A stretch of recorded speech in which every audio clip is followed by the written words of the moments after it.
Hey Summoners, my name is Nathan Ng and I'll be your host for the patch 12.23 rundown.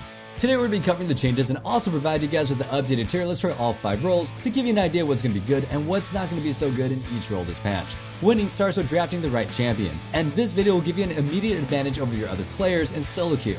Just to clarify for you guys, this tier list is aimed at what we consider the middle of the elos of Plat and Gold. So when we have something on this list that doesn't quite line up with the pro play meta, or what you see in the high elo streams, that's probably why. Make sure to subscribe because we make meta videos like this just to ensure that you're always up to date on what's good, and you definitely don't want to miss out. Without further ado, let's begin the patch rundown. Before we get into the actual balance changes, let's look at one thing that everyone can agree that Riot does well, the skins. Now that winter is just around the corner, we're getting this year's batch of snow-themed skins. The champs receiving the Winter Blessed skins are Diana, Shaco, Swain, Zillion, Zoe, and Warwick, who is also getting a prestige version of the skin.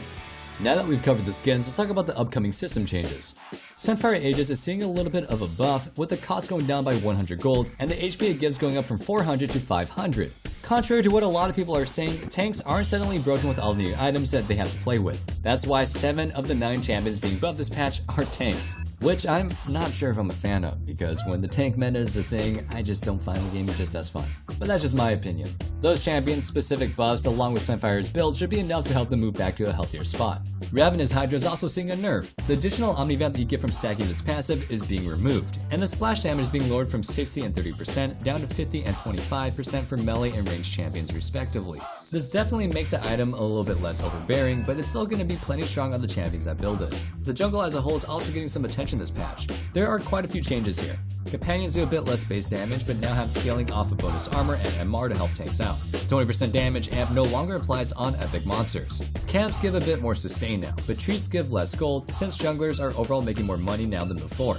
They also give a bit more XP at level 69 and onwards. Moss Stomper's tenacity and slow resist duration after the shield breaks is being halved from 3 seconds to 1.5. Grub and the large Razorbeak are having their auto attack range reduced, and the leash range centers on the camps have been offset a bit. These changes should all make it a bit easier to move around and kite monsters. The combination of higher sustain and camps being more easily kited means that junglers should at least be a bit healthier on their clears. Alright, with all that out of the way, let's take a look at the updated tier list. Alright, before we get into the updated tier list, I want to take a minute to remind you that while meta videos and other content are a great way to pick up some quick tips, if you're super serious about improving, you should head over to ProGuides.com. Our coaching staff is made up of top level players and they're available 24/7, so it's always a good time to stop by. And for just $7.99 a month, you can take your ProGuide experience to the next level. Our premium sub gives you access to all of our courses and bootcamp content, and we'll even throw in a 10% coaching discount. If you're ready to take your gameplay to the next level, trust me, it's worth every penny. Okay, now let's finally get to that tier list. First, we'll start off with the top laners. Malphite moves up to the S tier this patch. Something that we always try to stress in these tier list videos is that you can't just measure champion strength by their win rate alone 100% of the time. Malphite looks kinda bad right now, with a 49% win rate. But that's because a lot of people are tanking his stats with stupid builds. Heartseal, ROA, and Ludens are not a good way to build Malphite, and bring him down quite a bit. When you look at his win rate with Gauntlet and Jack Show, it's a bit over 51%, and that's pretty darn solid. Rock solid. So, with Sunfire being buffed, Hydra being nerfed, and him getting some direct buffs himself, Malphite should be looking really good this patch, potentially even being OP tier once the changes hit live. All the above applies to Maokai as well. He's actually doing even better than Malphite, with an almost 53% win rate when built with Jack Show. These changes may be enough to make him OP as well, but for now, we'll err on the side of caution and place him in the S tier. Sion's buff should have him in about the A tier, though this may be a bit too hopeful. The changes that he's getting are pretty light, and with him being one of the weaker top laners overall right now, he may still need a little bit of help after this. Tahm Kench's buffs are most likely just making it so that you can get more out of building AP on him, which may not seem like much for somebody that builds full tank, but there are 2 things to consider. The first is that a lot of times, adding in ratios that don't really make sense, like APE on Nar's ult, or sometimes they're just give extra power to Baron buff. The other is that you can also itemize a little bit of AP on him via Demonic Embrace. It actually gives him a massive spike of damage when you pick it up as a 3rd or 4th item, so definitely give it a try once these changes go live. We'll be putting him in the A tier for now. Zac also lands in the A tier this patch, though this is a bit tentative. The changes that he's getting could very easily push him up to the S tier or even higher. Check back next week for a mid-patch update for a more certain placement. Cho'Gath definitely has been the very worst of all the top lane tanks since the changes. I'm sure that we've all seen the videos of Cho'Gath looking like a raid boss with autos from ADCs not even putting a dent in his massive health pool. But I promise, those cases are definitely in the minority. Cho is doing really poorly right now, and most of the time, you're gonna end up being ran over by most laners and end up just being useless. The buffs that he's getting this patch are a nice move in the right direction, but with him being so weak, I don't think they're gonna be enough to make him a consistent pick at all.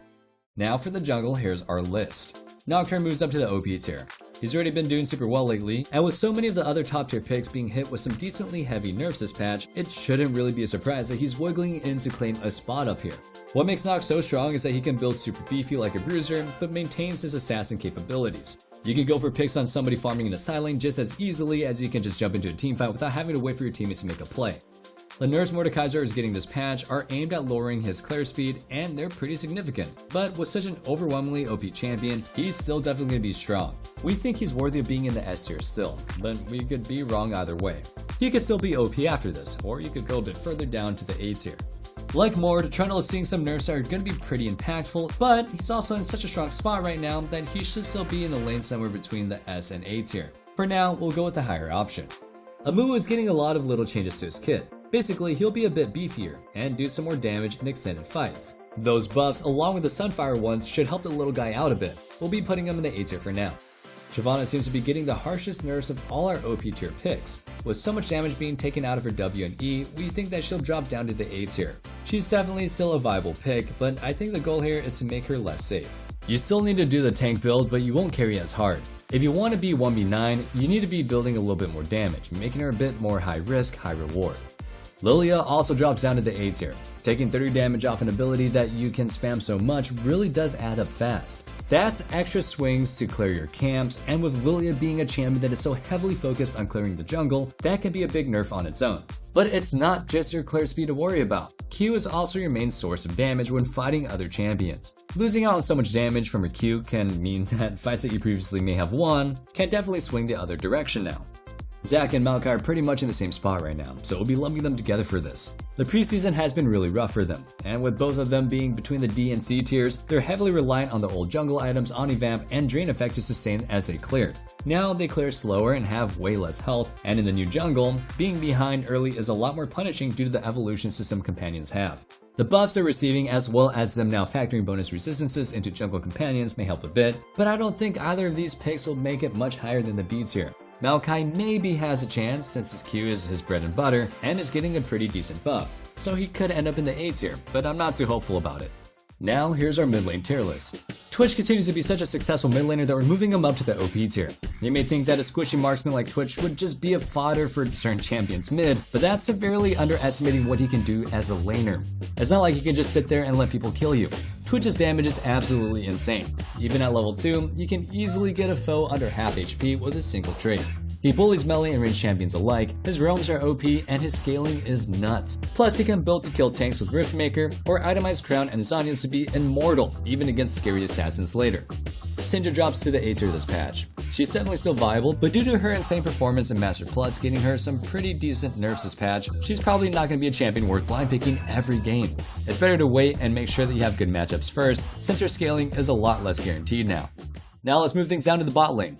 Once again, we have another patch where the bot lane meta isn't really shifting much, with just one entry per role here. With a huge list of changes this patch, we'll be moving Zeri up to the A tier. This is definitely super tentative. The aim of this mini revamp that she's getting is to make her stronger again, but also make her a bit of a riskier pick. That means you'll actually need to have pretty good mechanics to make her look good. That being said, objectively, she could be broken, but she'll probably also have a really high skill floor, and will likely look way better in high elo than the lower and middle ranks. To finish things off, we have our supports. For this role, the only change worth making right now is moving Nami up to the OP tier. With her having a super strong laning phase and still scaling decently well into the later parts of the game, she may be the best support to main right now. She pairs well with both aggressive ADCs and hyper carries, and can even make a good lane partner for mage bot laners. Not only is she strong, but she's also pretty easy to use as well. With the bot lane meta being so static for so long, and Riot not really seeming to want to change that, there's a good chance Nami will remain this strong up to the new season, so you definitely want to add her to your champion pool. And that concludes our patch 12.23 rundown. Thank you guys so much for watching, hope you guys enjoyed the video. As always, feel free to share your thoughts with me in the comment section below. Also be sure to join our Discord in the description link below, and one last thing, good luck in your games, stay safe, stay healthy, and have a wonderful day. Peace.